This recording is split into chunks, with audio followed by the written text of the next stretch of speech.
Good morning, Dave Hengel. Good morning. How are you guys? Good. Good. How are things at Greater Bemidji? Good. Busy. You know. That's it's good to spring hear. though. Anytime it's spring makes me happy. I'm not a winter guy, so anytime I can get some sunshine, get outside, see some green, smell things. See, people always ask me, why do you live in Bemidji? You don't hunt, you don't fish, you don't snowmobile, you don't... we have a hockey team, that's why? That's a pretty good reason. Yeah. There's plenty of people that are already doing that. You guys have been working on the YMCA project forever. Forever. It seems. Yep. Nice to finally see some dirt moving soon. Yeah, we have progress, which is great. And I think the last time I was here, I was sharing that, we'd be approaching the city council for support and also the planning board for support. And happy to say that both said yes, 7-0 votes, which is really nice to see for our council and the planning board. So what that means is that we anticipate dirt movement for the cleanup of the land and then the infrastructure by about August 1st.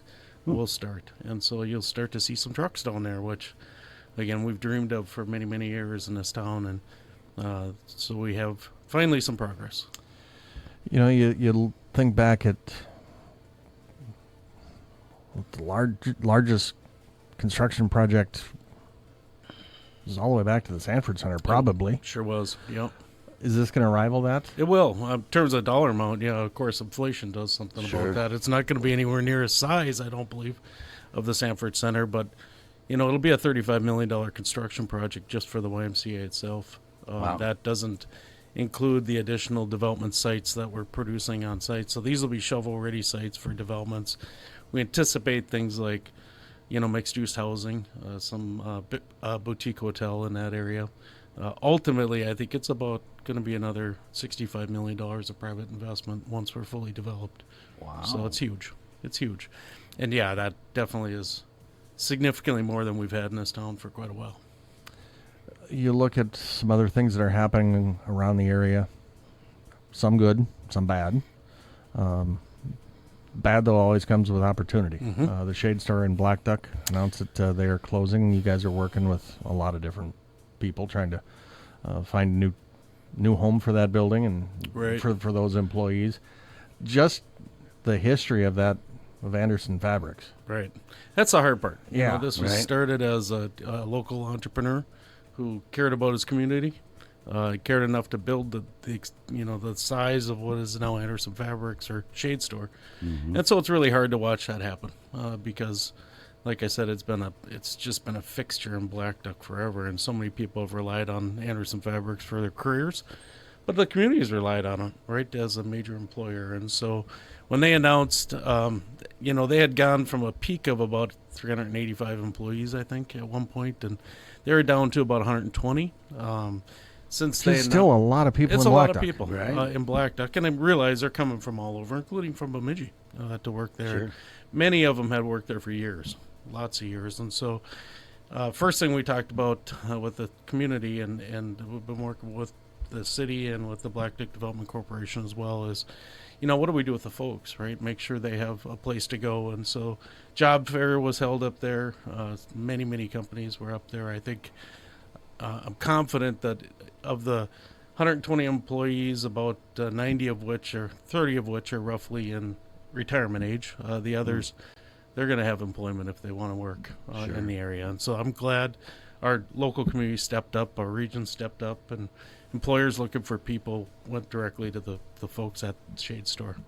The building itself is a challenge. I mean, it's a big building. Yeah. And it's designed in such a way where it's not an easy building to retrofit into anything. So that is kind of a work in progress still, and we'll see what happens. But ultimately, we just talked about, development in Bemidji and how big this will be for our community. Well, and same is true in the opposite direction, right? And Shade Store is a large chunk of the tax base up in the city of Blackduck, and so we're going to work hard to try and find a solution there.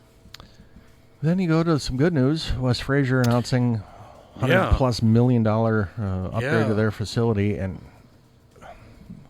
as volatile as that industry has been, this is great news, isn't it? It's super news, and for those who don't know who West Frasier is, they're a wonderful company. Used to be Norboard in our area, and so many people know the name Norboard. Well, they're now owned by a company called West Frasier out of Canada. West Frasier is the largest wood manufacturer in the world.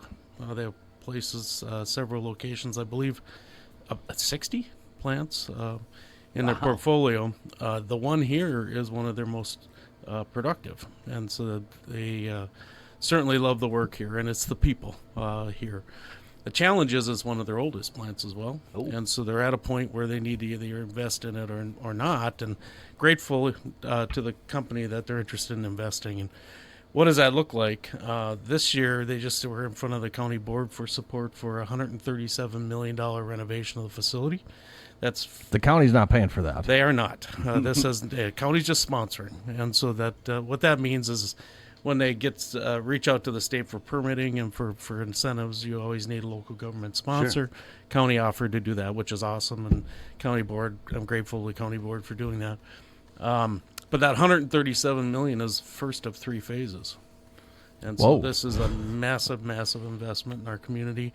We'll put a strong footprint of West Frasier for many years. Awesome. And in this case, I mean, you're talking, 150 jobs. Very good wages, north of $40 an hour. These are the kind of jobs, if you saw me write a little bit about manufacturing, these are the kind of jobs that matter really exponentially in our community because they bring in revenue from outside, right, and allows us to grow. So, and not every region can support that kind of industry, that kind of infrastructure, that kind of space, that kind of workforce. Right. Right.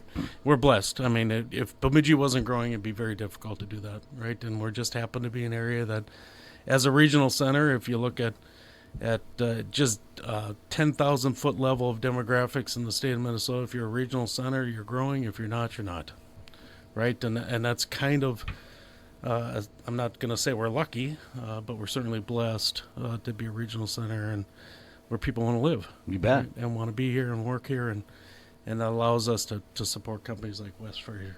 Shopping, healthcare, education. All of that. And we got 2 and 71. Yep. Crossing right here. Right. Natural. Yeah. More transportation would be great. I think that's our biggest challenge, truthfully. 4-lane highway would be phenomenal. We just don't have that. So. Little bit. A little bit. There's always been talk of expanding that north of Pequot Lakes, and just... I mean, I understand Walker has pushed back on a bypass to the, and I understand that. Oh, yeah. I mean, you look at what has happened to Pequot Lakes, I get it. Mm-hmm. But boy, there are people that just flat out avoid coming through there. Mm-hmm. They do. Because of it. Right.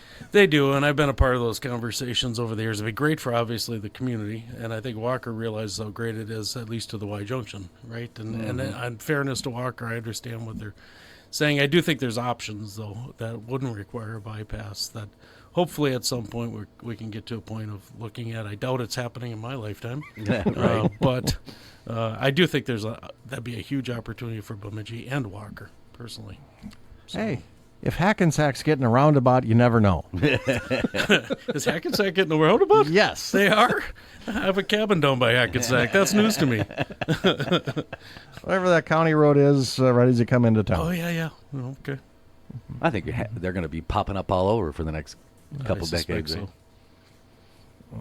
Well, roundabouts. I should have warned you on this question, David. I'm sorry, but it just popped into my head. City of Bemidji and Northern Township. From a development standpoint, I don't want to put you in the spot of... Yeah, thanks for not putting me in the spot. From a development standpoint, does this do anything? Well, does it change anything? Yeah, it could.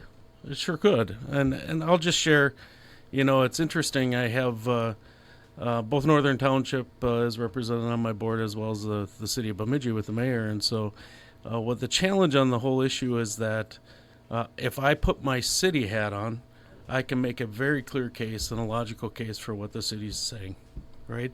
If I put my Northern Township hat on, I can have a very clear, compelling case for exactly what Northern Township's doing. And so it's really hard to do anything different than where they're at today. That it requires them to get off their organizational hats, right? And sure. Which, as elected officials, that's very hard to do, right? And so what will happen, I don't know. The impact could be significant, though. And I've warned both and talked to my board about it a little bit, which is my largest concern would be is if you have different rules in different jurisdictions when it comes to planning, zoning, permitting, things like that, it always causes struggles, right? And one typically does better than the other. My biggest fear would be I could simply see a Brainerd-Baxter situation fairly quickly in Bemidji. Now, some would say Brainerd-Baxter's awesome, right? But I don't think everybody would say that, and particularly the city of Brainerd. Right. And the difficulty from the tax-based situation is, if you look at the city of Bemidji, about 53% of the people in Bemidji are what we call ALICE folks. Those are asset-limited, income-constrained, employed people, working poor. 53% of our population in the city. You go to Northern Township, it's 1/10 of that.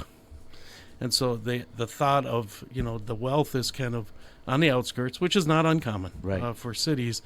But then within the city, if they're capped in terms of space, they're concerned about, how do we pay for the regional center amenities, the Sanford Center, the parks, the library, things like that. Right. It just becomes more difficult. And so I don't think anybody's being illogical here. I really don't. But I do think, I hope, I wish that we could get above and beyond it a little bit and come to a negotiated solution that works for everybody. It's going to be hard, though. Good luck with that. Right. It's hard. I mean, people are in their corners, and that's what happens when laws are written the way they are to basically force them in their corners, and now we'll see what the judge has to say. On a positive note, fishing opener a couple weeks ago, long holiday weekend, tons of people coming to town for it. It'll be a fun weekend. It looks like the weather's going to be good, and we always have activity downtown, no doubt. It's weekends like this. That's why we live here. That's why we live here. And coming off a small business week, this is good. Everybody shop local, right? And enjoy our small businesses because we're blessed to have the downtown and the small business we have. Oh, absolutely. Thank you, sir. You bet. Thank you, guys.